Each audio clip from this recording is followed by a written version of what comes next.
Magandang araw sa inyong lahat. Palakpakan, naku po! Ako'y kinikilabutan habang ginagawa ang video na ito dahil marami na po tayong nalaman. Ako. At, naku, pag hindi ako mapigilan, isi-chismis ko dito. Yon! Ay! Nakakatuwa. Yun lang mag-gusto kong sabihin. Mamaya na kasi delicates pa. Sasabihin ko sa inyo mamaya yung kung ano yung nalaman ko. Basta ako happy. Yun. Pag sinabi kong happy, alam nyo na yon sigurado. Ang pinag-uusapan ngayon ay sino ang magiging katandem ni VP Sara Duterte. Yun.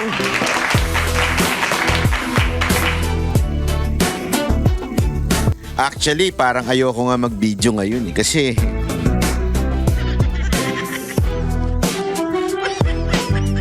bawal pa eh. Pero sa pag-upload ko nito, hindi na bawal. Ayun.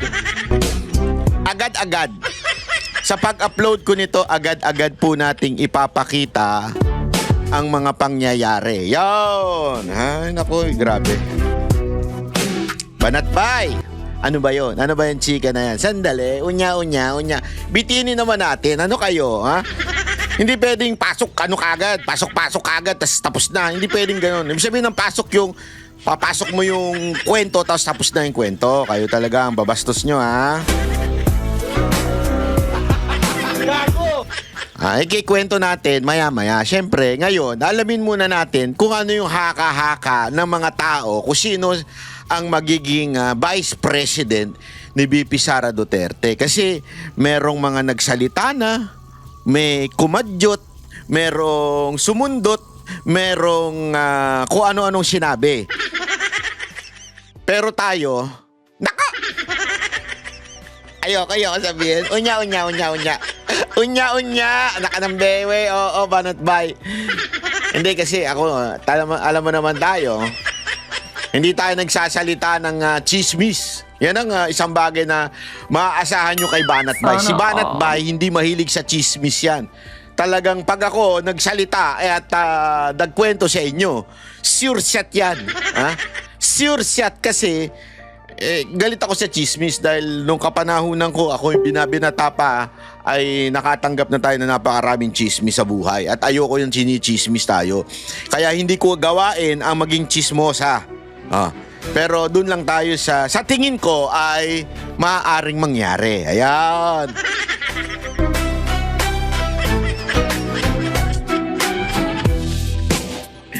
Ay nako, di ko alam kung sasabihin ko ba dito o hindi. Pilitin nyo muna ako. Lagay nyo muna sa comment. Sige na, Banatbay. Sige na, Banatbay. Sabihin mo na. Sandali, unya. Eto na, sasabihin ko na rin. Sasabihin ko na rin dahil alam nyo, ayoko nga. Ay, nako. Alam mo, eto, marami nagsasabi si Senator Amy. Yan ang unang kagad lumabas, di ba? Napabalita kagad dyan. Si Senator Amy ang magiging kapartner ni VP Sara Duterte. Yan ang nadidinig natin, di ba? Unang kagad, binitawang kagad dyan ni Robin Padilla, di ba? Na sabi ni Senator Robin, wala nang iba kung hindi si Amy. VP Sara Amy Marcos. Pero agad-agad din po na medyo iba ang naging tono. Ay, naku, bakit kanyo? Kasi may interview bago si Robin, di ba? Iba sinabi ni Robin. Sabi ko nga, mukhang napag-isip-isip to kasi medyo binas siya ng taong bayan Binas siya ng taong bayan at alam naman natin, pag binas siya, medyo naano siya. Siguro, kaya napaisip ng iba ang sasabihin. Pero isang sigurado tayo, mga kababayan. Ano yon, Banatbay? Eto. Ayaw, naku po. Ayan po yun. nagkaroon po tayo ng pagkakataon na ma-exclusive si VP Sara Duterte. Nako po. Ma-exclusive si VP Sara Duterte sa Vox Populi. At nangyari yan kaganina. At ngayon nga, habang nire-record ko, hindi pa pwedeng ilabas. Pero ilalabas ko na kasi pasaway si Banat Bay. Hindi ko ilalabas. Antayin ko muna may maglabas ng teaser ang SMNI bago natin ito ipopost. Bago ko ito ipapublic. Pero pag public natin ito, sure na may nilabas ang SMNI na balita na na-interview natin si BP Sara Duterte pag nailabas na yung teaser. Yo, palakpakan. At alam nyo mga kababayan, sa atin lang. At ako'y I'm so honored kasi si BP Sara Duterte maila po ito. Maila po ito sa interview at maila po to the point na kinabahan talaga ako. Kaya kung makikita ninyo, may hawak akong papel. Bakit? Isinulat ko muna yung mga tanong.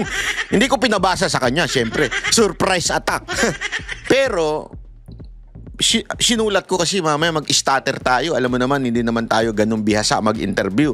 At gusto ko talagang inipon ko kasi yung mga yung mga tanong, 'di ba? Inipon ko yung mga sinabi ninyo sa social media. Sabi ko sa inyo, binabasa natin yung mga comment nyo.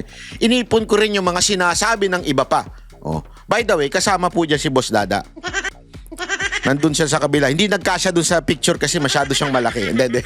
Biro lang, Boss Dada. Gago!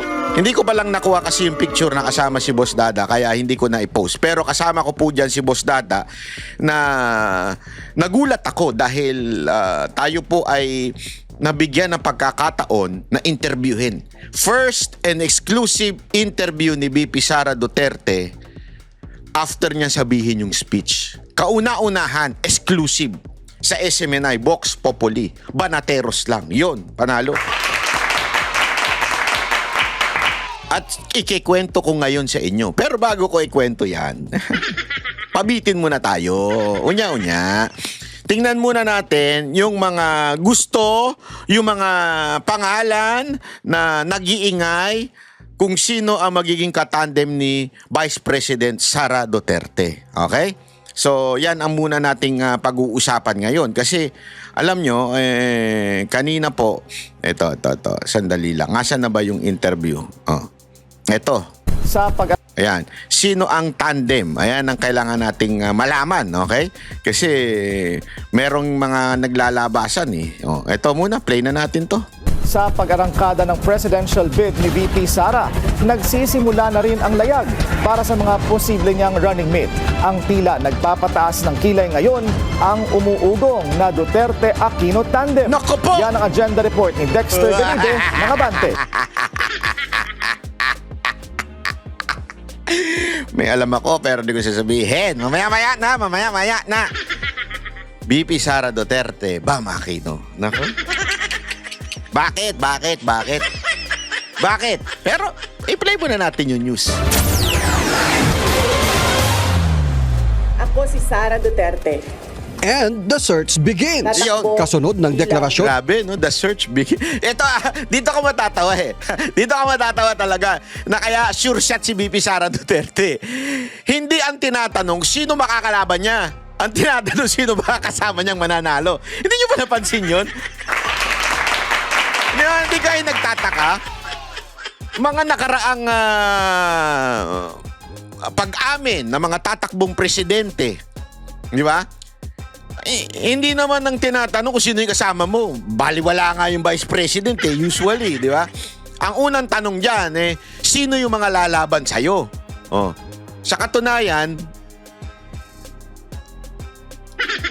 may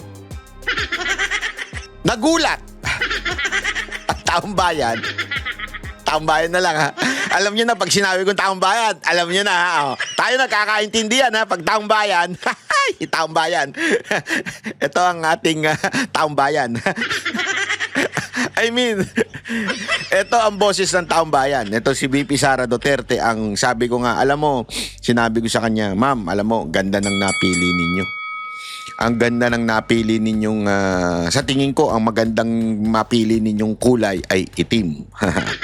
Kasi ang itim ay banateros. Biro lang. Ang magandang itim. Kasi kung maalala nyo yung power to the people. You know why? Because nowadays, now at the present moment, the power belongs to the Congress. The power belongs to the Senate President.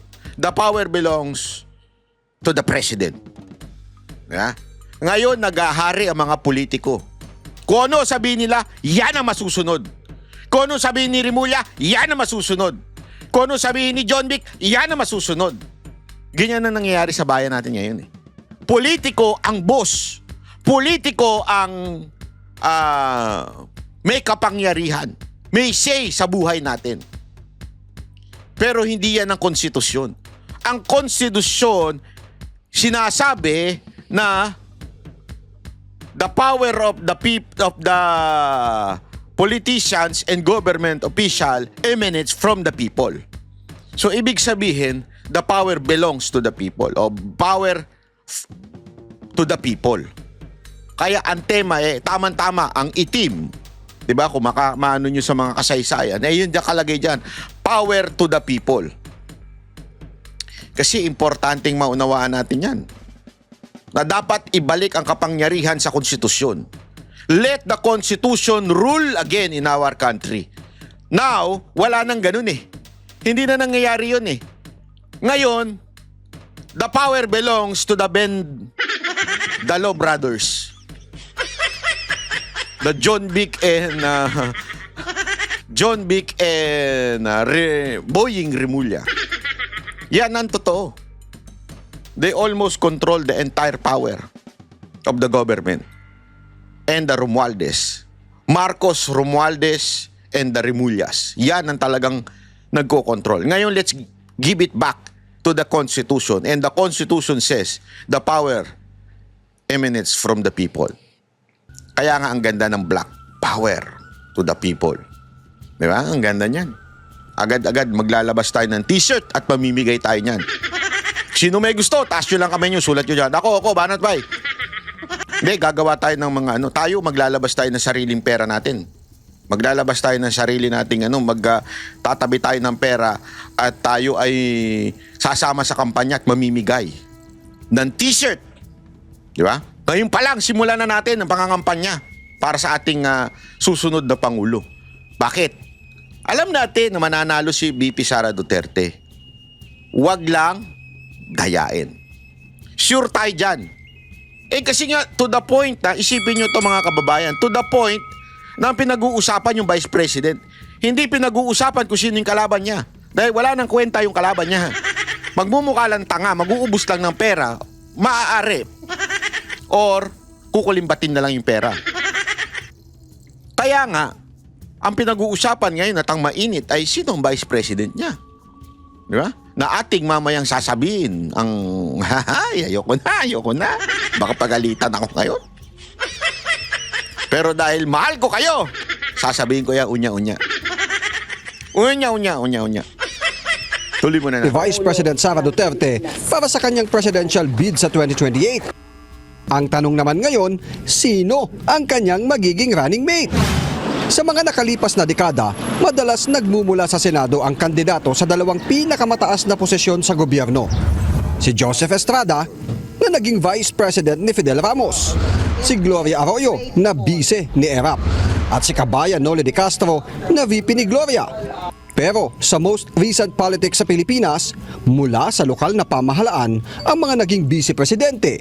Gaya ni Makati Mayor Jojo Binay na Vice President ni Pinoy at Davao City Mayor Inday Sara ngayon na Vice ni PBBM. Ngayon, maraming mga incumbent senator ang matunugang pangalan para tumakbo sa mas mataas na posisyon sa 2028 at posibleng maging running mate ni Inday Sara. Una na rito si Senator Amy Marcos na Hunyo pa nung nakarang taon pinaputok ni Senador Robin Padilla na imamanok niyang katandem ni Sara sa 2028. Nako. Panahon na para maramdaman ng mga Pinoy ang girl power. Kapag umiikot ako sa ibang bansa, yung lagi sinasabi ko, gusto ko talaga Sara ay Ikaw lang nagsabi nun, Senator Robin. Sorry pero love ko to si Senator Robin. Ano natin to, talagang naniniwala ako dito kasi alam mo, simpleng tao lang nito pero grabe. Kasi akala nung iba, sinasabi nila kasi alam naman natin yan ang mga tono ng iba, bobo to kasi artista. Pero alam nyo ba, isa ito sa pinakamaraming naipasa, na submit na bill o batas na makakatulong sa bawat Pilipino. Simple lang to pero rakto. Grabe, ang dami nitong Pero this time, Senator Robin, I totally disagree with you. Huwag ka mag-alala. Hindi lang ako, pati ang taong bayan. Ay, patay tayo dyan. Banat bay talaga, oh.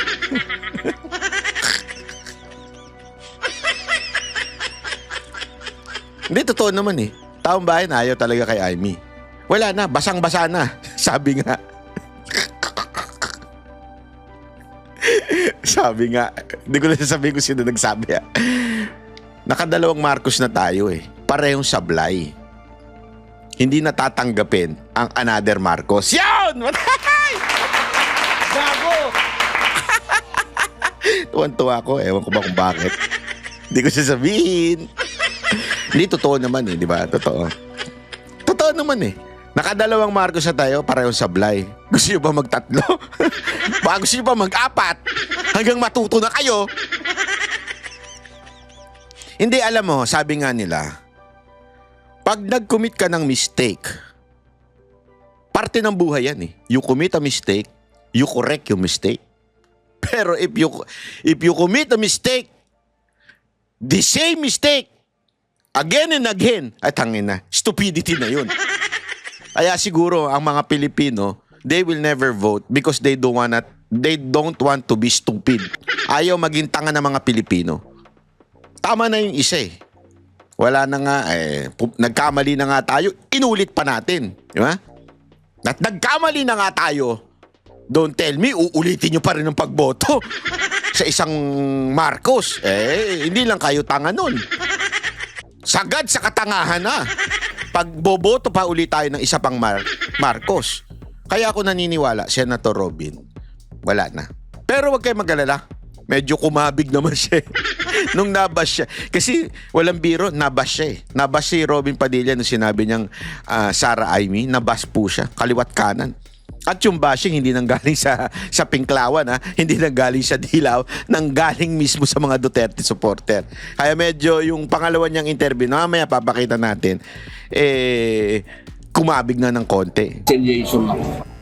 Pero bukod kay Amy, lumabas din ang pangalan ni Senator Bam Aquino mula mismo sa kanyang kasamahan sa United Opposition na hindi na raw nagulat sa plano ni VP Sara. Mas nakakagulat pa kung i-announce niya na vice presidential bet niya si Bam Aquino. Mas magugulat siguro ako doon. Wala ka namang alam eh.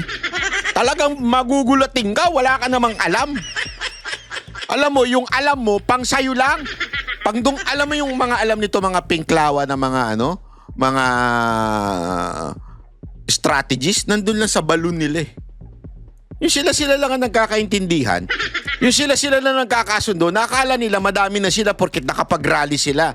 Hoy, yung rally ninyong Pinklawa na pinagmamalaki nyo sa Ortigas, milyon-milyon nyo, bla bla bla bla bla bla. Hindi nyo na mauulit yan. Pangalawa, kung maulit nyo man yan, dito lang sa Metro Manila yan. So, sabihin na natin, 2 milyon ang boto nyo. Hindi nyo na magagawa yan sa probinsya. At alam niya ng mga Pilipino. Kaya yung nalalaman mo, wala kang alam. Kaya huwag ka na magmagaling. Pero posible kaya ang Sara Bam sa 2028? Lumakas ang espekulasyon na maghayag si Senador Bam sa kanyang idealist statement para sa paglilitis dito sa bansa ng mga kaso ng extrajudicial killing noong Duterte administration na nagpataas ng kilay ng mga kakampink. At mga kasamahan niya sa oposisyon na tumulong para maisulong sa International Criminal Court ang kaso laban kay Digong. Hanggang ngayon kasi, hindi pa malinaw kung ano ang intensyon ni Senator Bam sa pagbibitiw ng kontrobersyal niyang pahayag. Magme-make sense lang yan kung nag-audition siya para maging vice president ni Sara Duterte. Pero Alam ko kung bakit ganito ang tono nito. Amaya ko sasabihin. Ngayon, spekulasyon yan. Hindi ko alam kung yan nga ang patutunguhan. So, hintayin natin kung anong mangyayari. Malalim ang ugnayang Duterte at Aquino. Si dating Pangulong Cory Aquino ang nag-appoint kay Digong noon bilang alkalde ng Davao City matapos ang EDSA Revolution. Nang maupo si Digong sa Malacanang, hindi niya siniraan ang kanyang pinalitan na si dating Pangulong Noynoy Aquino. Pero binira niya si PBBM, nakatandem pa ng kanyang anak. Bukod kina Bam at Amy, 8 sa kasalukuyang senador ngayon ang re-electionist sa 2028. At matunog din na posibleng maging katandem ni Inday Sara si Robin Padilla. Ang gagraduate naman sa Senado na si Sherwin Gatchalian, posible ring tumakbo sa mas mataas na posisyon. Bukod pa sa re-electionist na si Raffy Tulfo at ang baguhang mga senador na sina Erwin Tulfo at Rodan. Tanggalin na po natin sa sa eksena ang mga tulpo. Ayaw ho talaga nila. And I have close friends na nakakausap sila. Talagang ayaw nila. Pinagugulo lang kasi alam naman natin. Ito kasi hindi alam nung iba. Etong personal knowledge ko to. Etong si Senator Erwin. Talaga naman maka-Duterte rin ito noon. Noon pa. Sa katunayan, isa ito sa mga tagapagtanggol ni Pangulong Duterte noon sa RTBM, maalala ninyo? Talagang maka-Duterte ito. Bakit ba ito napunta lang doon sa Romualdez Camp nung panahon ng siya ay congressman? Kasi nga po, magkatandem pa sila ni BP Sara Duterte noon. Si Romualdez, si BP Sara Duterte, close pa yan noon eh. Tapos, si Marcos, close pa sila noon. Nung naging parang siya pa public relation ng Kamara noon, 'di ba, sa leadership ni Romualdez. Kaya lang dahil sa naghiwalay, hindi naman siya pwedeng umalis-alis basta-basta kasi maiiwan nga naman ang trabaho. And meron akong mga naririnig na info na malalapit sa kanila na talaga namang wala silang plano tumakbo sa 2028 para kalabanin ang mga Duterte. 'Yun ang kwento sa akin. Kaya let's remove the option na tatakbo itong mga tulpo. Ewan ko si Senator Raffy medyo napapabalita, pero ang balita ko lang naman din. Hindi daw talaga siya interesado. Kahit anong mangyari, hindi siya interesadong tumakbong presidente sa 2028. Re-election daw ang gusto niya. Yun ang pagkadinig ko. Kaya spare na natin yan. Wag na natin yan pag-usapan. Pag-usapan natin yung mga iba. Tulad nito, si Marcoleta. Para sa agenda, Dexter Ganibe, Abante. Ayan. Pero ito, papakita ko lang sa inyo yung ibang statement ni Senator Robin Padilla. Alam mo to, si Senator Robin Padilla, itong idol ko eh. Hindi sa dami ng asawa. Una-una, wala akong asawa. Hindi yun. Idol ko to kasi ito simpleng tao lang ito. At talaga nga namang loyalty, grabe loyalty dito sa Pangulong Duterte. Kaya nga niya sinabi ito. Pansinin nyo hindi magandang pakinggan to kung ikaw ay politiko. No, kaya lang hindi naman siya politiko eh. Wala siyang pakialam sa politika eh. Wala siyang pakialam at talaga namang sa kanya, kung ano yung nasa loob ko, yun ang sasabihin ko. Na totoo naman, sabi niya, pagka si Pangulong Duterte magsabi, go ako. Pag sinabi ni Pangulong Duterte, susunod siya. Ito, pakinggan natin Pag-utos si Digong, walang pwedeng mag-utos sa akin kahit sino, si Digong lang. Kasi ayaw ko talaga ng politika. Alam naman lahat ng mga nanay ko, alam niyan, mga kapatid ko, asawa ko. Basta sinabi ni Digong, susunod ako. Sino naman ang... Grabe, no? Grabe yung kanyang... pwede siyang masira dito yung ganito niyang statement. Kasi alam naman natin sasabihin ng iba, so hindi ka para sa bayan? Yung mga nakakabuisit na mga politiko, mga political analysts. So tumatakbo ka pala, hindi para sa bayan? Kaganyan pa yung mga ulul na yan Pero sa totoo lang, ganun naman lahat ng politiko. Meron tayong loyalty sa mga nakaraang o mga tinitingalamong politiko. But it doesn't mean wala ka ng pagmamahal sa bayan nun. Nagkataon lang, meron kang mentor. Importante kasi ang may mentor ka Alam mo, kahit pagbago-baguhin pa sabihin itong mga, alam mo yung mga gago na kesyo babaloktutin ito, sasabihin, wala ka pala eh. Ang pagsisilbihan mo lang mga Duterte. Hindi ganun. Sa dami ng eto si Pangulong Duterte, alam nyo, against yan sa kahit saang illegal drugs. Including yung pinupush nito ni Robin. Pero si Robin, hindi niya sinabing, ayoko na to kasi talagang pinaglalaban niya yung medical, di ba? Yung medical cannabis. Pinanindigan niya yun. Even if hindi yun ng mga Duterte, lalong-lalo na si PRRD. Ibig sabihin, may sarili din tong pag-iisip, pero pagdating sa mga mentor, solid siya. Solid siyang Duterte. Kaya nakikita niya na pag sinabi ni Pangulong Duterte, ibig sabihin kasi si Pangulong Duterte malawak ang isip. Meron siyang nakikitang hindi natin nakikita. Sa katunayan, sa sobrang lawak ng isip niya, hindi niya ikinampan niya, ayaw niya si BBM na marami sa atin hindi nakinig. Kayo lang, ako nakinig ako. Ayaw niya talaga. Pero ang dami natin dahilan. Iba sa atin nagpabudol, di ba? Tapos sisisihin pa si BP Sara Duterte kahit hindi naman siya may hawak ng mga kamay niyo nung bumoto kayo.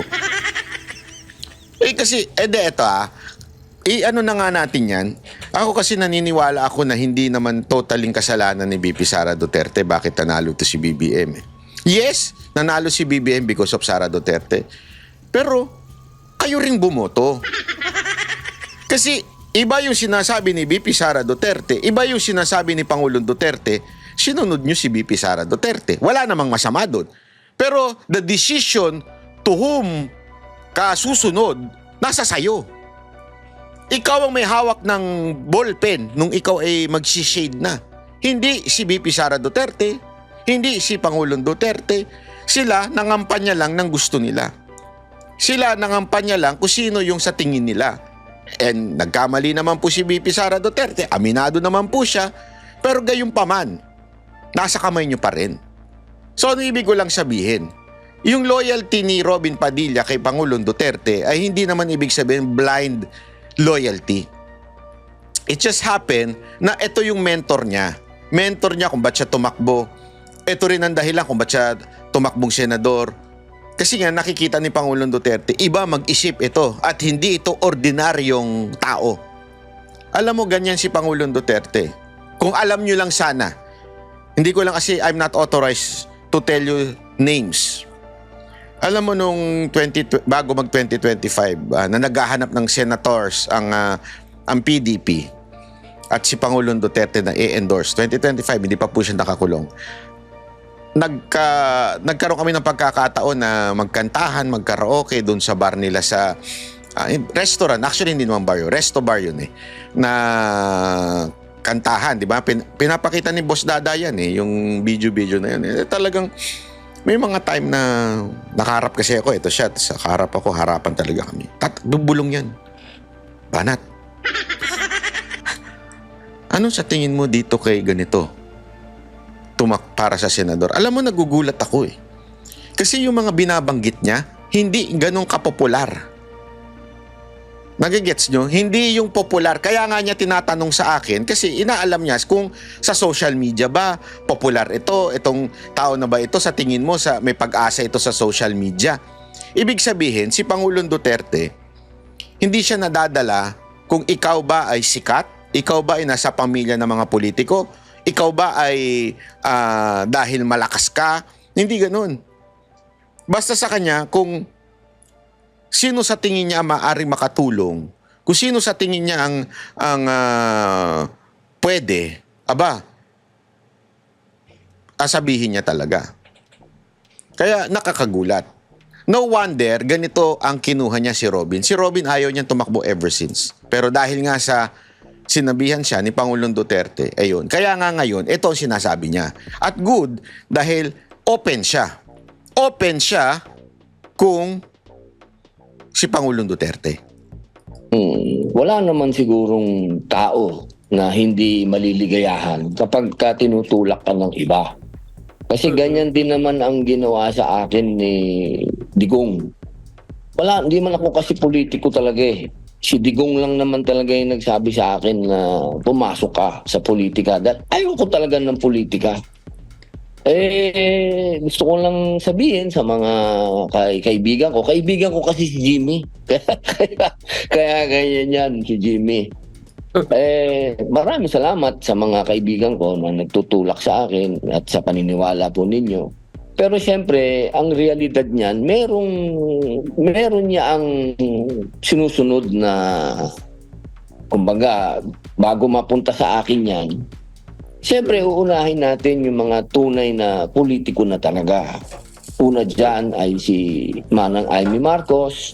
Pangalawa ay si Senator Alan Cayetano. Nako. Susunod ay si Senator Bongo. Nako. Ang susunod dyan ay si Senator Bato. Nako. Merong hierarchy yan eh. Hindi po pwede na ako kagad kasi ako'y bago lang dito sa politika. Oo, meron. Hindi, tabi na. Ako na lang. Tabi. Ako na lang. Hindi. Joke lang po yun. Joke lang po. Medyo dito, marami na siyang sinabi, di ba? Hindi na lang si Senator Amy. Nako. Meron tayong susundan na kapag ka sinabi mong Duterte supporters at na loyalist ni Duterte, meron talaga yon na sinusundan. At para sa akin, ang pinaka-senior niyan ay si Manang Amy.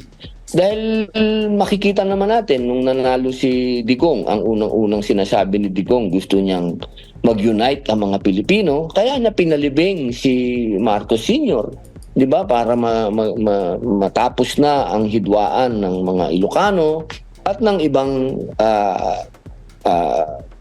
Bisaya, 'di ba, yung mga ganyan.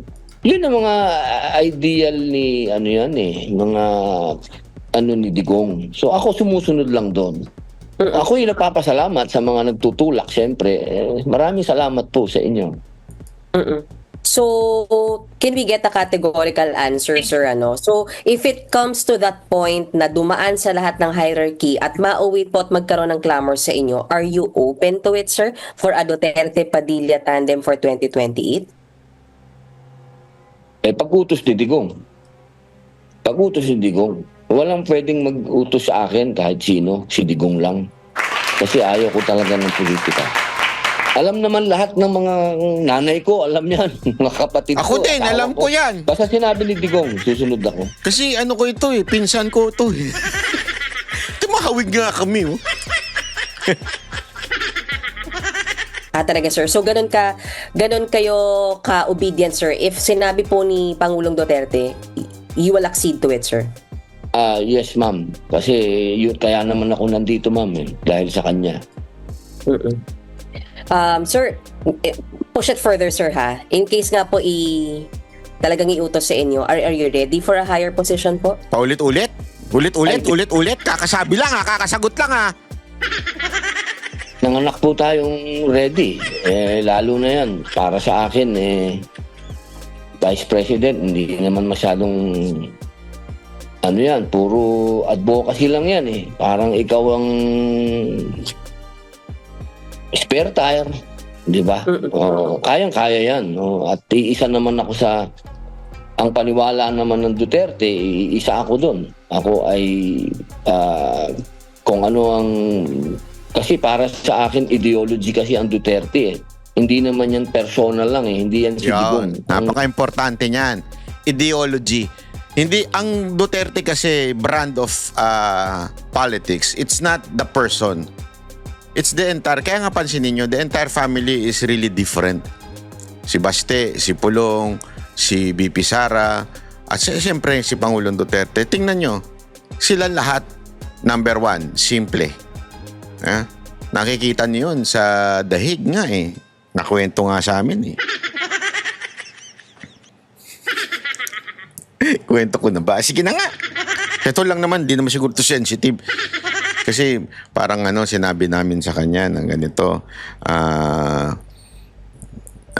Ma'am Vice, alam mo, demonyo ang gobyerno natin Sana po mag-iingat talaga kayo kasi kung hindi man kayo ma-impeach, malamang papatayin talaga kayo. Yun ang sinabi ko po yun. Kapal ang mukha ko Sabi niya, actually may threat naman talaga. Alam na namin yan noon pa. May threat sa kanya. Tapos biglang may humirit eh. Nagwo-worry nga kami dahil naglalakad kayo sa dahig. Ang dami pa namang komunista dyan. Diba? Bintangan ng komunista dyan eh. Nagbibintangan sila kung sino komunista dyan eh. And then, ibang topic yon, yung mga chismisa nila. Hindi na tayo kikisali doon. Di ba? Kanya-kanyang ano dyan eh. Delikado, naglalakad lang si BP. As in, naglalakad lang siya pag uuwi siya, pupunta ganito. Nakita natin yan sa video nung isa. Dapat nga daw, labas yun eh.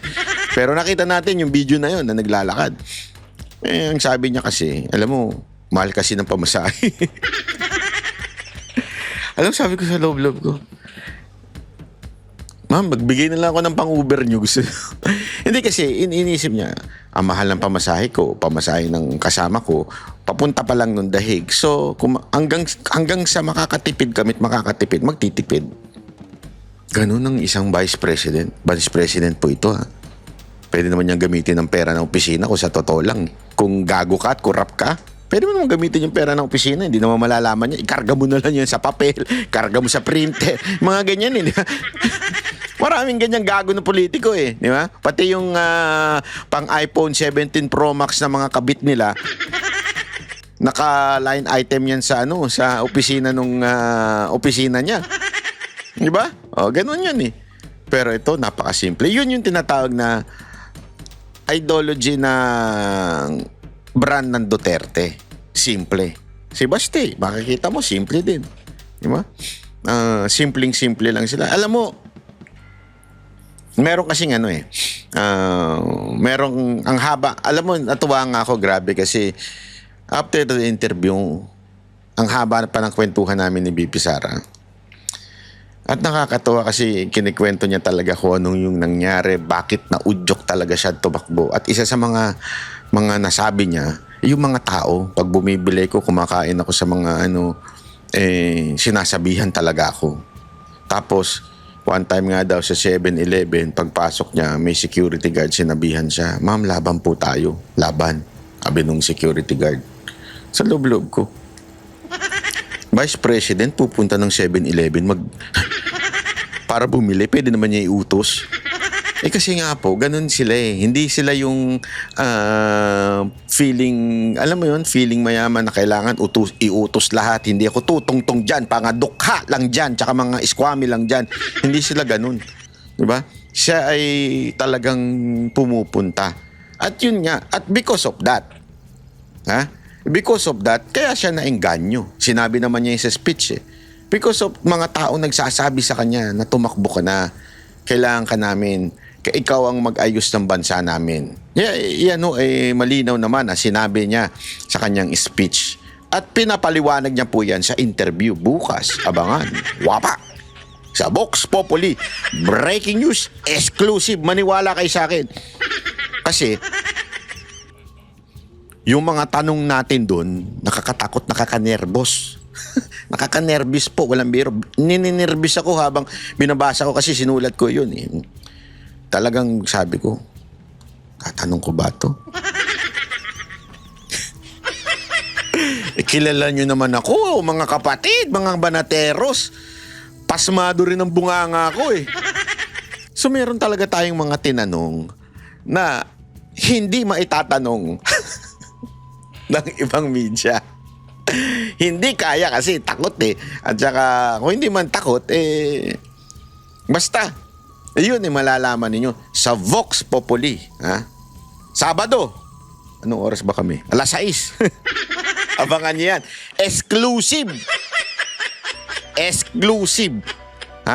Unang pagkakataon na in-interview si BP Sara Duterte sa kanyang speech. Ito, panoorin natin. Makakausap natin ngayon si former Chief Presidential Legal Counsel Salvador Panelo. Magandang gabi po sa inyo, Attorney Panelo. Magandang gabi, Wheeler. Sir, sa tingin niyo ba may basbas ni FPRRD ang presidential bid ni VP Sara considering na... Pwede bang ako na sumagot? Hindi, ito haka-haka lang naman ni Panelo. Pero bukas malalaman ninyo kung ano talaga ang tunay na kwento. Sabi noon ng dating Pangulo na the presidency is not a woman's job. I have no personal knowledge on that. But hindi naman actually yun ang sinabi ni Presidente Tama. Duterte noon. Ang sinasabi ni Presidente Duterte noon, naaawa siya sa kanyang anak na maging Yun. presidente sapagkat napakahirap maging presidente. Yun ang context. Ay ang maranasan ng anak niya, yung dinaranas niya at the time that he was president. That's Yun the ang context. pinaka-context nun. Correct. Eh kasi, At ano ho ang masasabi? alam nyo na, minimisquote ng media yan eh. Akala ko ba ayaw mo ng babae? Hindi po concern si Pangulong Duterte noon kay BP Sara Duterte. Kaya sinasabi niya, it's not a woman's job. Para bagang ganito. Kuwari may jowa ka, di ba? Biglang gusto niyang mag-drive. Tapos kasama pa yung anak mo. Di ba? Siyempre, sabi nun, hindi pala jowa, asawa mo, sabi mo na ng asawa mo. Sabi nung asawa mo, sweetheart, ano ba mga tawagan ngayon? Honey, gusto ko matuto mag-drive kasi para madala ko, mahatid ko sa sa sobrang delikado ngayon sa karsada. Alam mo naman, napakaraming kamote rider, kamote driver, kamote naglalakad. Nakakatakot eh. Sasabihin mo siguro, alam mo, it's not a woman's job na na maghatid. Ako na maghahatid, 'di ba? Wag na ikaw. Para hindi delikado. Paano kung nabutas yung gulong, bababa ka, kung bigla kang hold upin, ya? Alam mo yung pag nabangga ka, pag bubuling ka nung nabangga mo. So, yun yung context na it's not a woman's job na ganyan. It's not because hindi mo kaya o wala kang kakayanan o masyadong feminist yung reaction na gano'n na pag ayaw mo siyang pag-drive. Hindi. It is just because yung kasama doon sa aspekto ng pagmamaneho. Hindi lang naman kasi pagmamaneho eh. Paano kung nagkaroon ng disgrasya? Paano kung na-flatan ka, bababa ka, kung iaanuhin mo, paano mo inflate yun? Paano mo aanuhin yun? Hindi mo naman pwedeng ikaw magaganon, di ba? Hindi kakayanin. Kasi nga, physically, hindi naman ibig sabihin nun, hindi mo kaya mag-drive o wala kang kakayanan. Naano lang siya. Especially ikaw, tatay ka, naranasan mo yung hirap ng pagiging pangulo, stress ng pagiging pangulo, nangayayat ka at lahat. Ikilala niya to si BP Sara Duterte. This is the person who can do jobs na kaya niya na pero alam niya mai-stress at mapapagod. Siyempre, kung ikaw isang tatay, sasabihin mo yun, di ba? Kasi nga, concern ka. That's the only thing about the statement na sinabi niyang yan. Ninyo sa timing ng announcement, masyado hubang maaga ang deklarasyon ni VP Sara o tama ang kanyang estratehiya? Sa akin alam na naman ng lahat na tatakbo siya. Lahat ng galaw ay talagang pointing to the presidential run in 2026. Kaya sa akin alam na hindi, kung mga deklarasyon na lang na formal. At sa tingin ko rin, yung kanyang pagdeklara ay ang pagtanggap niya sa hamon ng tadhana na pangunahan niya na siya'y mamuno na at iangat niya na ang ating bansa sa malawak na katiwalian, malawak na problemang bumabagabag na hindi nabibigyan ng solusyon ng pangkasalukuyang administrasyon.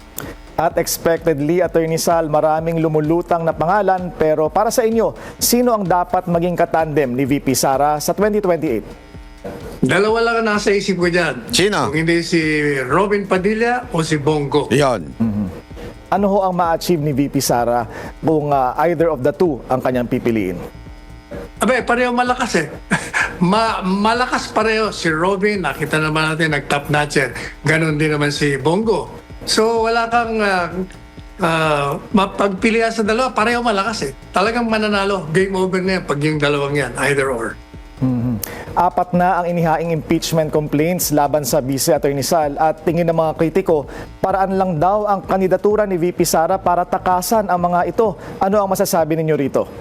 Alam po ninyo, yung impeachment is a political game. Political process yan Kaya yung sinasabi nila na dahil nagdeklara siya para yung mga nandyan magbaliktaran. Unang-una, whether magdeklara siya o hindi, formally, alam ng mga yan na tatakbo siya. Hindi na matatakasin yan, talagang patakbo siya. Kaya Alam mo, napakaganda ng sagot ni BP Sara dito, ha? Yung tinanong namin yan. Kasi, ma'am, sabi nila kaya daw nag-declare ka kasi para takutin itong mga congressman. Tumawa siya.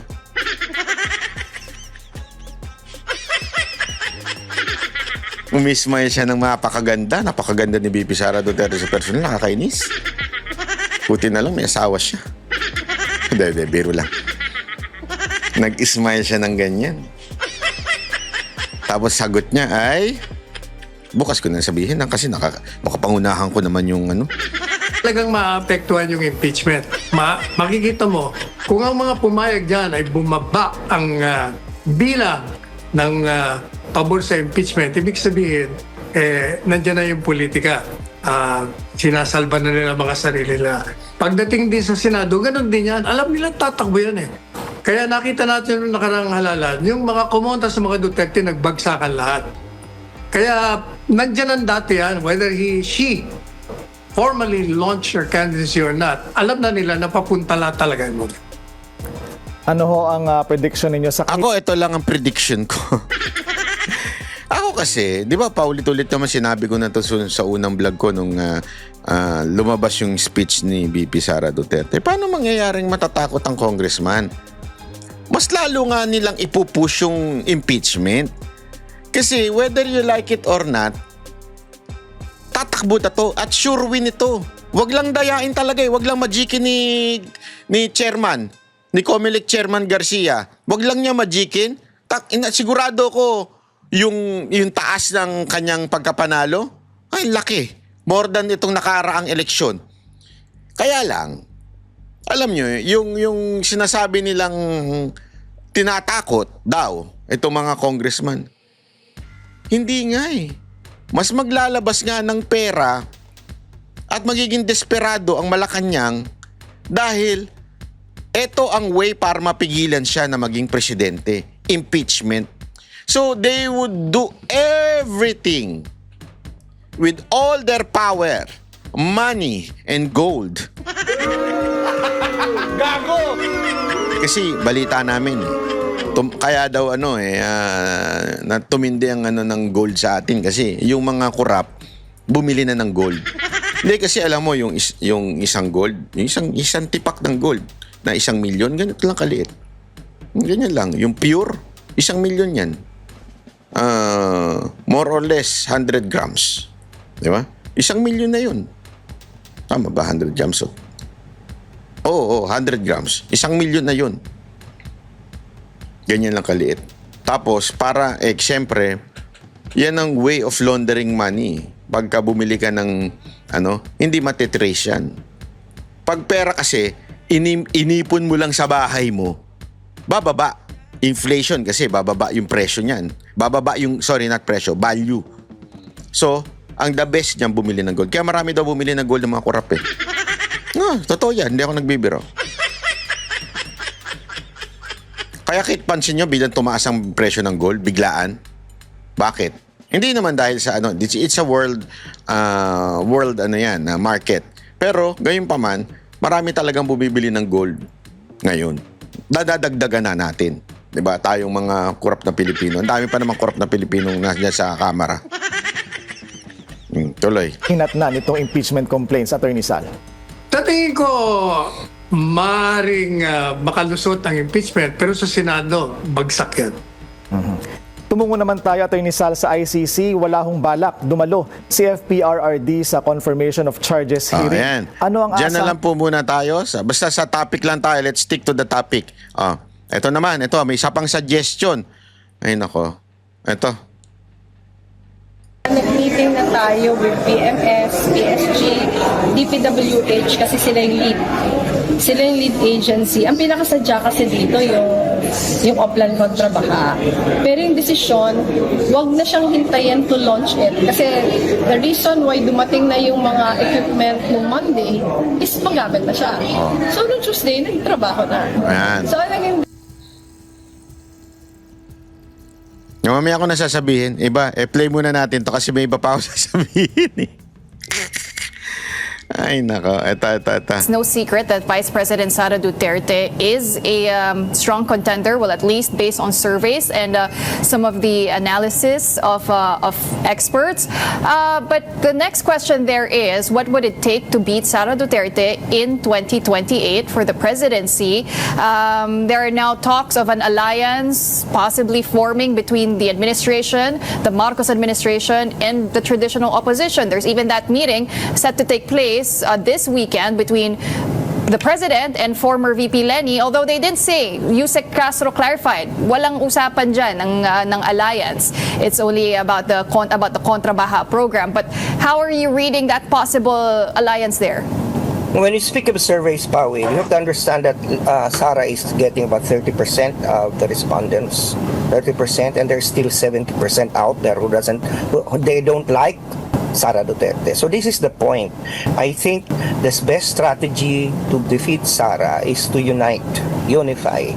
People, and so the possibility of a Leni Marcos alliance, or Marcos that's in Nagturan but BBM can endorse, is something that can be formidable because and I hope people can because I see already some of the Leni loyalists already cringing and a lot of the Marcos loyalists saying some horrible things about again that particular possibility. But you have to understand that what is the alternative? It could even be worse. So dito, sinasabi Leni Robredo for president, which is under the administration slate. Okay? Yan ang sinasabi. Alam mo, posible yan. Sa daming pera ng administrasyon, posible yan. Kung maaakit si Leni Robredo sa pera. Yan, hindi. Totohanan tayo. Wala naman ibang dahilan kung bakit tatakbo isang tao na katulad niyan na dati mong kaaway, dati mong katunggali, dati mong talagang head-on binabanatan, nakalaban mo pa noong 2022, tapos ngayon magpapasailalim ka, sisirain mo prinsipyo at dignidad mo dahil lang doon. The only reason kung tatanggapin niya yan ay pera. No, nothing else. It's money. Money and power. You want to retain the power and you want to retain to have money during the campaign. Yan ang talagang dahilan. Kung tatanggapin niya to, sa tingin ko, opinion ko yan. Pero, puta, ang tindi ng banat niyo nun eh. Diba? Talagang pinandidirian niyo Marcos eh. Tapos bigla papayag ka na ikaw ang bata ni Marcos, tauhan ni Marcos. Oh. Pero ang isang pwede pang posible, mga kababayan. Sabihin ko na ba?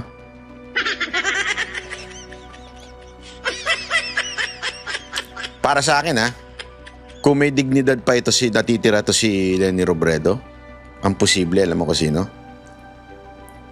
Sara Leni.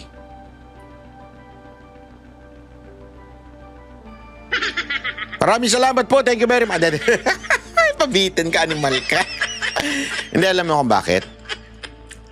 Tandaan ninyo, hindi naman ito kaila na si VP Sara Duterte at si Leni Robredo magkaibigan. Matagal na magkaibigan yan. Naging magkalaban lang naman sa politika ang tatay niya at saka si Leni Robredo. Pero magkaibigan yan noon pa. Yan ang balita ko. Yan ang naririnig ko. At kung paninindigan ni Leni Robredo yung pagiging anti-Marcos niya at ng mga pinklawan, ang the best na gawin niya ay magpaka-vice presidente kay Sara Duterte. Tapos, siya ang maging in charge to get accountability with the Marcoses. Yung ginawang kababuyan at katarantaduhan ng Marcoses. Kung hindi ko sinasabing ito, kung meron talaga siyang honor and dignity. Kung meron talaga siyang honor, dito siya. Ganon. Hindi ko sinasabing ito wala ko sinasabing ito ang sinabi ng taong bayan. Sa katunayan na baka hindi tanggapin niya ng mga Duterte supporter. Pero imaginein nyo lang, just in case lang naman, just in case. Pag nag-unite yung dalawang aspekto na yun, Duterte and Kakampwet. Ako ayoko yun. Honestly, ayoko yun. Siyempre, ayoko ng lutang na Vice President. Di ba? Pero kung sakasakali, matinding ano yun. Matinding... Kasi alam mo, ito si BP Sara kasi lagi nila sinasabi to unpredictable. No one, maniwala kayo, wala nakapredict na tatakbo siya at mag-a-announce as early as this. Nagulat. Sa katunayan nga, ang ini-expect nga, may sasagot na politiko at sasabihin niya, ako, tatapatan ko si BP Sara Duterte. Pero dahil na-surprise ang lahat, as in lahat, bukas sasabihin lang sa inyo ni BP Sara Duterte kung sino lang ang nakakaalam na mag-a-announce siya. Bukas nyo malalaman sa Vox Populi. Saturday, hindi ko alam kung ano oras ko to upload Basta Saturday, 6 p.m. Diyan nyo lang malalaman kung bakit at sino lang ang nakakaalam na siya ay At nagulat kami nung nalaman namin. Makakagulat. Kasi kaya pala nagulat ang lahat. Ang senaryo kasi ganito. Doon sa doon sa tawag dito.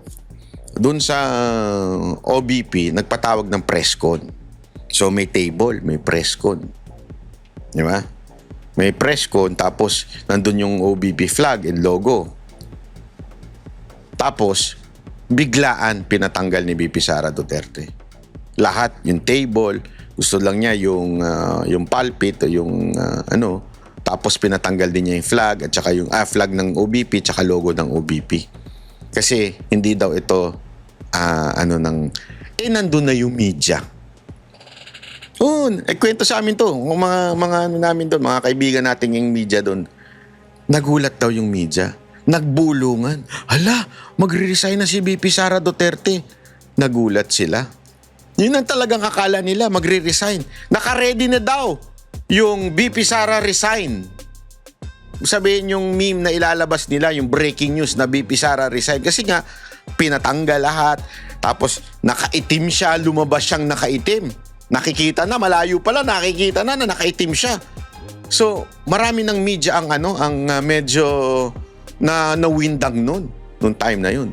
Pero nagulat ang lahat. Surprise. Everyone nagulat in that room. No one in that room. Maybe few.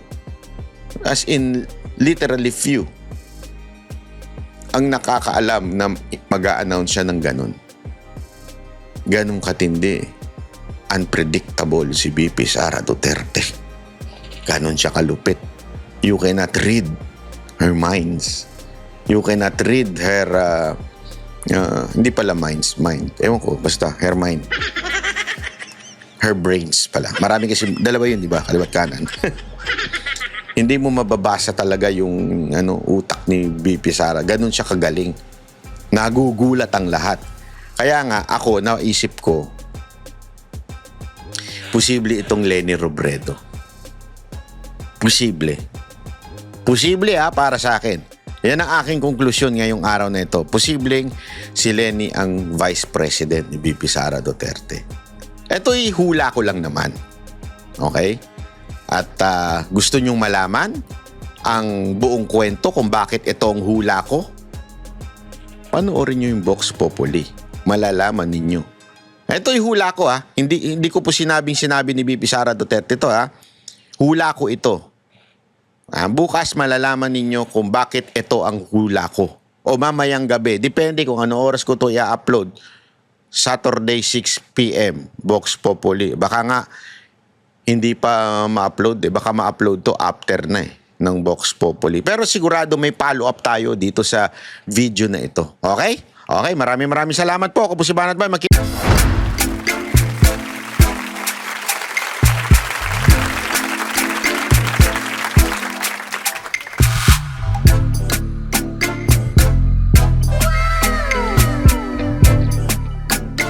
The next performance will start momentarily.